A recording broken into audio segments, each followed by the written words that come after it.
Welcome back my YouTube channel.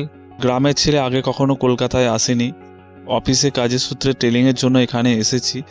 তো new টাউনে আছি, তোমাদের আমি নিউ টাউনটা ঘুরে দেখাবো। ভিডিওটা শেষ পর্যন্ত তোমরা অবশ্যই দেখতে থাকো। Welcome to new town. ऐसा लगता है जैसे आया मिला, ऐसा लगता है जैसे आया मिला, आया मिला।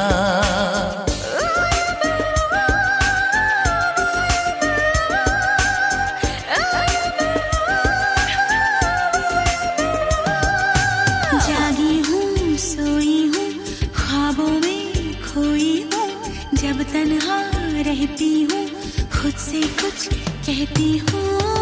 ऐसा लगता है जैसे आई एम इन लव, ऐसा लगता है जैसे I am in love, I am in love.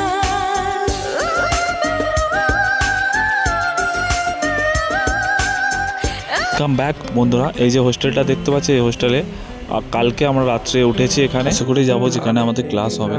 তো এখন আছি সল্টলেকে, সল্টলেক থেকে নিউ টাউনে। চলো যাওয়া যাক।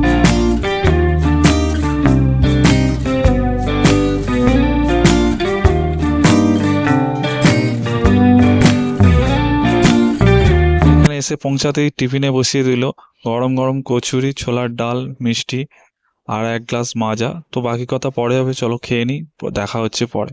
এই সিঁড়ি দিয়ে উঠেই ওপর দিকে ক্লাস হলটা। তো ক্লাস হলের দিকে যাওয়া যাক, চলো। ক্লাস হলটার ভেতরে তোমাদের দেখাবো কি আছে।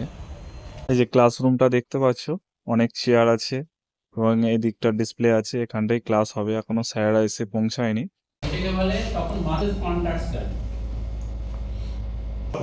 এইভাবে শুয়ে দেবেন, ঠিক আছে? এই যখন অ্যাম্বুলেন্স আসবে তুলে দেবেন, আর যদি পারবেন যারা নাকি কাজ করতে গিয়ে অ্যাক্সিডেন্ট হয়েছে তাদের ক্ষেত্রে বলছি, এরকমভাবে আস্তে আস্তে মেসেজ করবেন। হ্যাঁ, কারণ শক খেয়ে গেলে আমাদের এখন লাঞ্চ টাইম। তো লাঞ্চে দিয়েছে দেখতে পাচ্ছ ভাত, ডাল, মাংস, মাছ, বাঁধাকপির তরকারি, দই, শসা, আলু ভাজা, বিভিন্ন ধরনের খাবার দিয়েছে এখানে। তো লাঞ্চ করে নিই। ক্লাস শেষ হতে হতে অনেকটা অন্ধকার হয়ে গেছে। তো এখন যাচ্ছে আমাদের হোস্টেল সল্টলেকে। তো কালকে আমরা চারিদিকটা ঘুরে দেখবো। এটি দেখতে পাচ্ছ, এটা বিশ্ব বাংলা গেট। এটা কিন্তু হোটেলে একটা টাইমিং আছে, তোমাদের কালকে এখানে নিয়ে আসবো, পুরোটা ঘুরিয়ে দেখাবো। ওয়েলকাম ব্যাক বন্ধুরা, গুড মর্নিং। সকাল 9টা বাজে এখন। তো এখন আমি প্রথমে যাব বিশ্ব বাংলা গেটে এবং চারিদিকটা আরও ঘুরিয়ে দেখব। এটা দেখতে পাচ্ছ, এটা হচ্ছে বিশ্ব বাংলা গেট। এখানে টাইমিং আছে। এখানে তুমি যদি লাঞ্চ করতে যাও লাঞ্চ করতে পারবে, বা এমনি শুধু যদি ঘুরতে চাও ঘুরতেও পারবে। এখানে 100 টাকা টিকিট নেয় এবং খেতে গেলে মিনিমাম 500 টাকা এখানে খেতে হবে। তো আশপাশটার ভিউটা দেখতে পাচ্ছ, খুব সুন্দর। তো ওই দিকটা আছে টিকিট কাউন্টার, ওখান থেকে টিকিট কাটা যায়। তো এখান থেকে গিয়ে আমরা চলে যাব। তো এর পাশাপাশি কী আছে না আছে আমরা দেখে নেবো, চলো যাওয়া যাক। আশপাশে কি আছে, দূর থেকে তো খুব সুন্দর লাগছে, অপূর্ব সুন্দর। সন্ধ্যের সময় মানে আরও সুন্দর লাগে এর অন্ধকারে এই চারিদিকটা। তো টিকিট কাউন্টারের সামনে তোমাদের নিয়ে যায়। এখানে অফলাইন অনলাইন দুরকমভাবেই টিকিট কাটতে পারো। এখানে নিয়মাবলীগুলো দেখতে পাচ্ছ, কটা থেকে কটা টাইমিং আছে, লাঞ্চ করতে গেলে কি টাইমিং, এখানে শুধু ঘোরার জন্য কি টাইম। তো সব দেখতে পাচ্ছি, স্ক্রিনে লেখাই আছে। তো এখানে এই যে এটা দেখতে পাচ্ছি, এখান থেকে এন্ট্রি পয়েন্ট।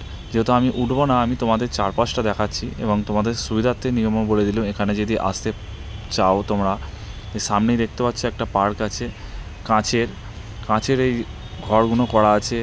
এখানে বসার জন্য সিট করা আছে, দেখতে পাচ্ছ সবাই বসে আছে। এই যে সিটগুলো, বসতে পারো তোমরা বসতে চাইলে, এখানে বসার জন্য সুবিধার্থে।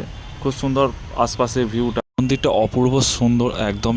আমাদের যেখানে ক্লাস হচ্ছে সেই পেছনেই একদম আছে। এখানে পরপর 4টে মন্দির আছে। এখানে 4টে মন্দির, বিভিন্ন ধরনের মন্দির, প্রতিটা মন্দির একই না। তোমাদের ভেতরটা গিয়ে মন্দিরে দেখাই। মন্দিরটা কাছ থেকে খুব সুন্দর দেখতে লাগছে, অপরূপ সুন্দর। মন্দিরটার চারপাশে প্রচুর দেবদেবীদের মূর্তি আঁকা রয়েছে।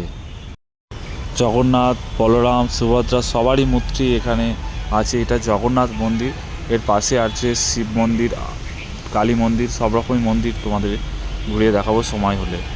মন্দিরটা দেখতে পাচ্ছ, জগন্নাথ দেবের মন্দিরের ঠিক পাশে রয়েছে এই মন্দিরটা হচ্ছে শিব মন্দির।